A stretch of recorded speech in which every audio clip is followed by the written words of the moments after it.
آدمی کا جسم ہے کیا جس سے شیدا ہے جہاں، ایک مٹی کی عمارت ایک مٹی کا مکان، خون کا گارا بنایا اینٹ جس میں ہڈیاں،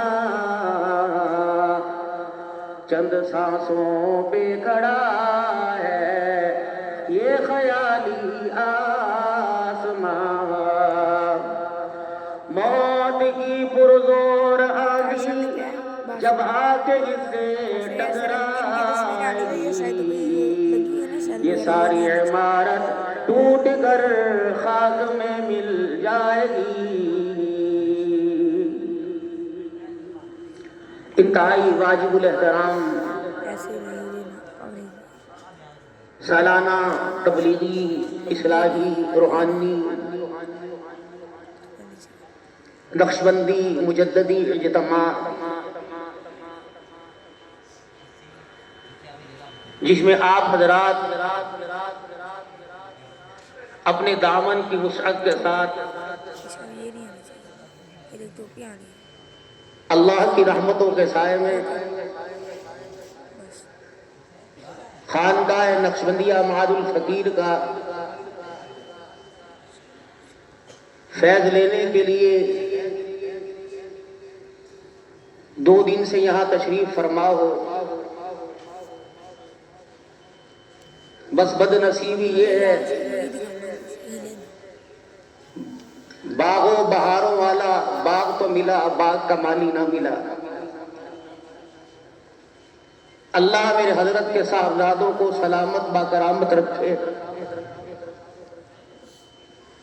اور رحمت دو عالم صلی اللہ علیہ وسلم کے سینہ مبارک سے جو ساری امت کو فیض مل رہا ہے، ہمارے پیر و مرشد حضرت اقدس حافظ پیر ذوالفقار صاحب نقشبندی رحمت اللہ تعالی علیہ کے سینہ مبارک سے ٹکراتا ہوا جو اللہ نے ان کے فرزند صاحبزادوں کے ایمان تقوی کے نور سے سینوں کو روشن کیا،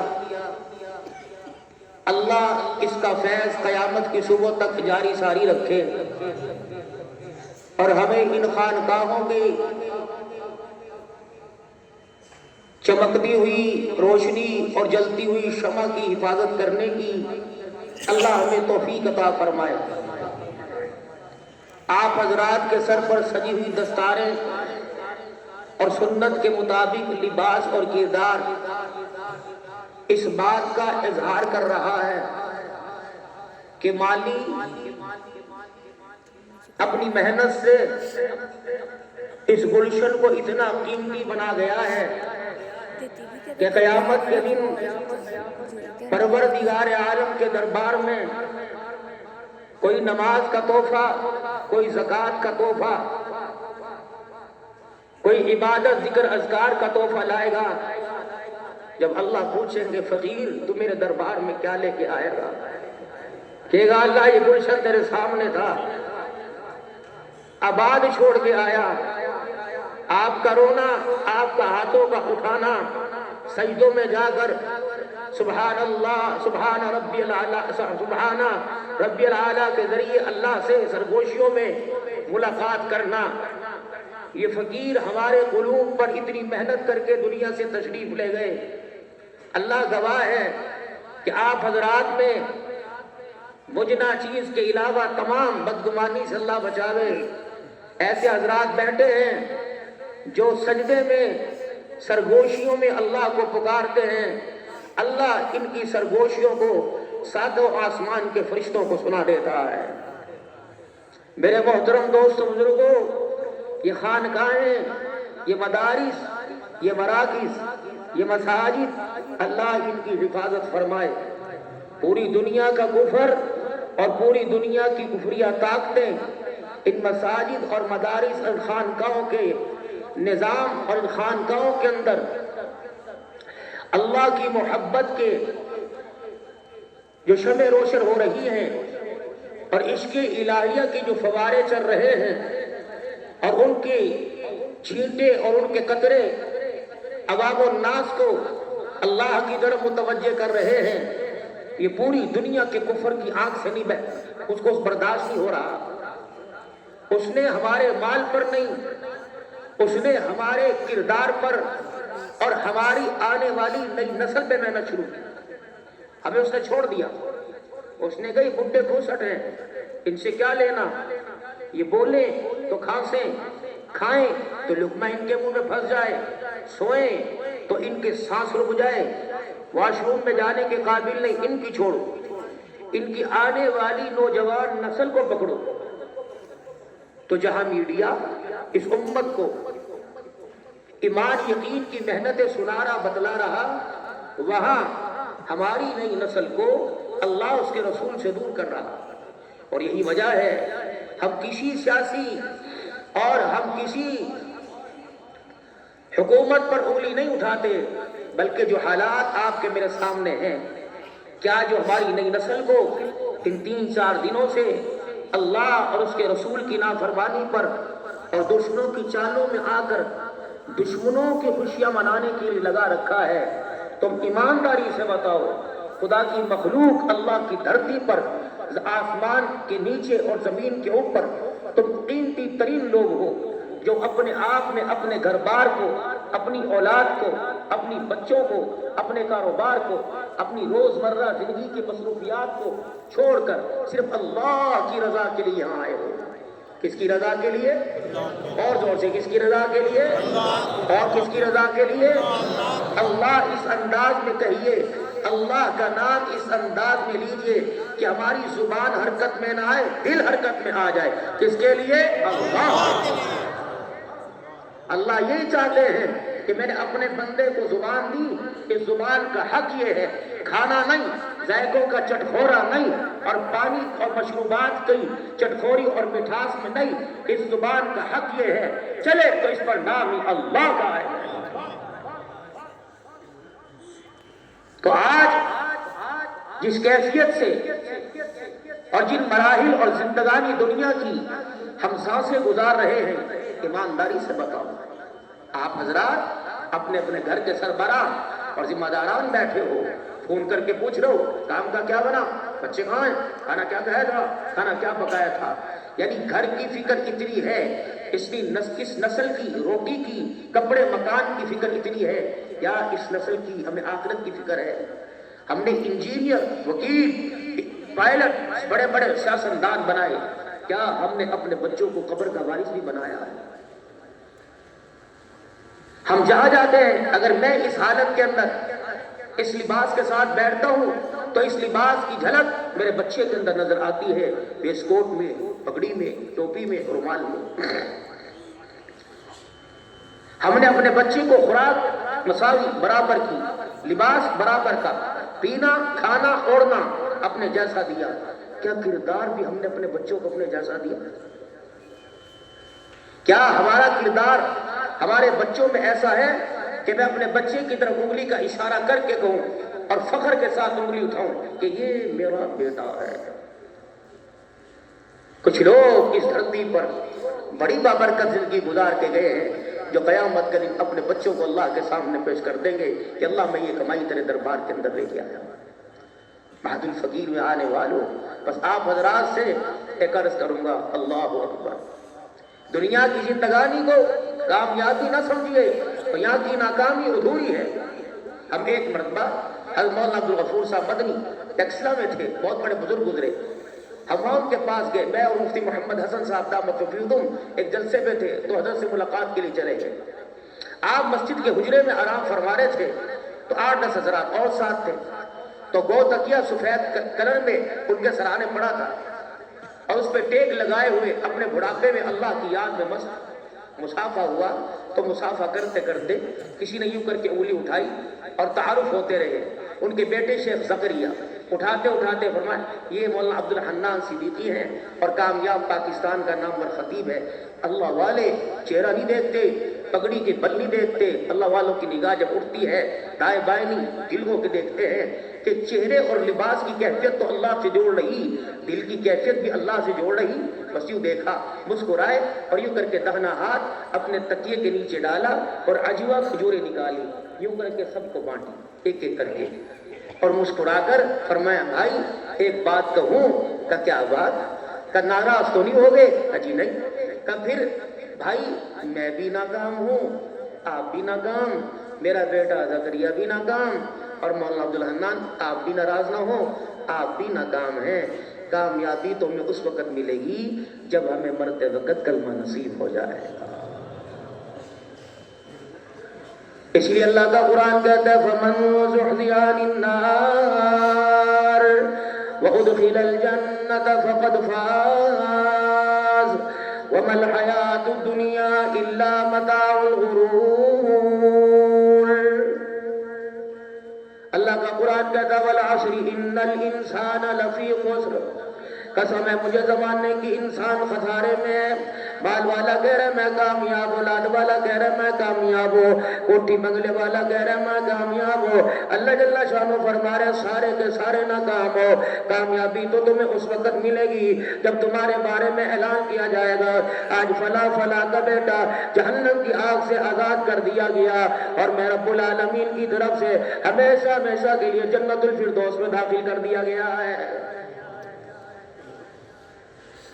جو بھی انسان دنیا کی زندگانی کے اندر عمل کرے اس کے اندر اخلاص کا ہونا شرط ہے، للہیت ہونی چاہیے، اللہ جل شانہ پہ بھروسہ ہونا چاہیے، عاجزی انکساری ہونی چاہیے۔ قیامت کا دن ہوگا بڑے بڑے عملوں والے، بڑے بڑے قبوں والے، بڑے بڑے جبوں والے، بڑے بڑے لوگ میرے عزیز ہو جن کے بارے میں دنیا ان کے چہرے کو دیکھنے کے لیے ترس کرتی تھی، قیامت کا دن ہوگا پتہ نہیں میرے عزیز ہو کس درجے میں اللہ کے دربار میں کھڑے ہوں گے۔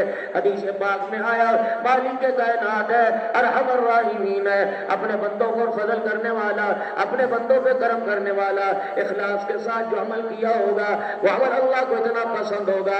پہاڑوں کا وزن اپنی جگہ، آسمانوں کا وزن اپنی جگہ، زمین کے ذروں کا وزن اپنی جگہ، پانی کے قطروں کا وزن اپنی جگہ، جو ایک عمل اخلاص کے ساتھ کیا ہوگا وہ اللہ کیا اتنا قبول ہو جائے گا، وہ سارے وزنوں پہ بھاری ہو جائے گا۔ فرمایا قیامت کا دن ہوگا ایک بندہ اللہ جل شانہ کے دربار میں لایا جائے گا، مالک کائنات کی طرف سے اعلان ہوگا ہر تیرے عمل کے اندر بدبو نظر آ رہی، ریاکاری نظر آ رہی، دکھلاوا نظر آ رہا۔ الہ العالمین فرمائیں گے کون سا تیرا عمل ہے جس عمل پر آج تیرے لیے بخشش کا فیصلہ ہو جائے؟ مالک تو جانے، تیرا علم جانے، تیرا کرم جانے۔ آواز آئے گی اے میرا بندہ تیرا ایک عمل میرے پاس ایسا ہے جو صرف تو نے میرے لیے کیا تھا، اس عمل کو تو نے دنیا کی زندگی کے اندر کیا، وہ تیرا عمل مجھے اتنا پسند آیا، اس کے صدقے سے میں نے تیرے سارے گناہوں کو معاف کر دیا۔ اللہ جل شانہ وہ کون سا عمل ہے؟ فرمایا صبح کے اجالے میں اپنے گھر سے جا رہا تھا، راستے میں ایک لکڑی پڑی ہوئی تھی، لوگوں کی آمد و رفت میں رکاوٹ پیدا کر رہی تھی۔ اے میرا بندہ اس لکڑی کو تو اٹھا رہا تھا، تجھے اٹھاتا میں دیکھ رہا تھا، وہ لکڑی اٹھا کر تو نے ایک سائڈ پر روڈ کے کنارے پر رکھ دی تاکہ کوئی مسلمان اس لکڑی میں اٹک کر گر نہ جائے، تکلیف نہ ہو جائے۔ یہ عمل مجھے اتنا پسند آیا، اس کے صدقے سے میں نے تیرے سارے گناہوں کو معاف کر دیا ہے۔ آج میرے محترم دوستوں بزرگوں ہمیں عمل کرنا آتا ہے، صدقہ کرنا آتا ہے، زکوٰۃ دینے کا انداز پتا، سب خیرات کرنے کا، مکے مدینے میں جانے کا طریقہ کار پتا، لیکن میرے محترم دوستوں بزرگوں کتنی بد نصیبی کی بات ہے خدا کے آگے اس عمل کو قبول کروانے کا، رونے دھونے کا نہ آپ کے میرے پاس وقت ہے نہ انداز ہے۔ میرے محترم دوستوں بزرگوں ایک دعا امام الانبیاء، امام الانبیاء محبوب کبریا جناب محمد مصطفیٰ صلی اللہ تعالیٰ علیہ وسلم کو اللہ جل شانہ نے عطا فرمائی۔ وہ دعا کیا ہے؟ ربنا آتنا فی الدنیا حسنۃ وفی الآخرۃ حسنۃ وقنا عذاب النار۔ آج میرا عزیزو اس دعاؤں کو اداؤں میں وفاؤں میں جاگتے ہوئے سوتے ہوئے پڑھ لیا کرو۔ جو اس وقت حالات چل رہے ہیں، بس آخری 1-2 منٹ لوں گا، اس وقت جو حالات چل رہے ہیں لگتا کیوں ممبر کے لوگ ہیں نا بڑے انداز کا، میرے محترم دوستوں بزرگوں اس وقت جو حالات چل رہے ہیں مجھے یقین سے بتاؤ، ایمانداری سے بتاؤ، یہ دور ہے 2026 ہے، کسی کا ابا، کسی کی اماں، کسی کا بھائی، کسی کا رشتہ دار. آج بھی آپ نے جھنگے شہر میں کتنے اعلان سنے ہوں گے موبائل کی فیس بک پر، کتنوں کے جنازوں کے ٹائم دیکھے ہوں گے. ایمانداری سے بتاؤ کتنوں کے لوگ قبرستان چلے گئے، کتنوں کو لوگ اٹھا کے لے کے چلے گئے. کتنا عرصہ ہو گیا اماں کی قبر پر، کتنا عرصہ ہو گیا ابا کی قبر پر، کتنا عرصہ ہو گیا بہن بھائی کی قبر پہ گئے ہوئے. اگر اس دور کے اندر تقوی پرہیزگاری کا لبادہ اوڑھ کر تیرا میرا یہ حال ہے کہ ہمیں ایک ایک سال ماں باپ کی قبر پہ جانے کا موقع نہیں ملتا، تو جس نسل کو آپ نے میں نے اپنے گھر میں ایک سایہ دار درخت بنایا، رب اکبر کی قسم ہے اگر آپ کی ہماری بچوں کی ہم آہنگی آپس میں پیدا نہ ہوئی تو 15 سال گزرنے کے بعد ہمارے بچوں کو ہماری قبروں کا رستہ بھول جائے گا. اے محترم دوستو بزرگوں، آج کے اجتماع میں میری حاضری کی آخری بات، ساری زندگی یہ پگڑی، یہ داڑھی، یہ ٹوپی، اس کردار کو بچاتے بچاتے اللہ اکبر میں نے سب کچھ اپنا صحت جوانی داؤ کے اوپر لگا دیا. کردار تو میرا اتنا اعلیٰ، میں اپنی مارکیٹ میں، جوڑیا بازار میں، ایمپریس مارکیٹ میں، ایم اے جناح روڈ پر، لاہور کے بار روڈ پر چلا جاؤں، یوں کر کے میں اشارہ کر دوں، لوگ میری کام میرے کہنے پر میرے اشارے پہ دکان خالی کر دیتے.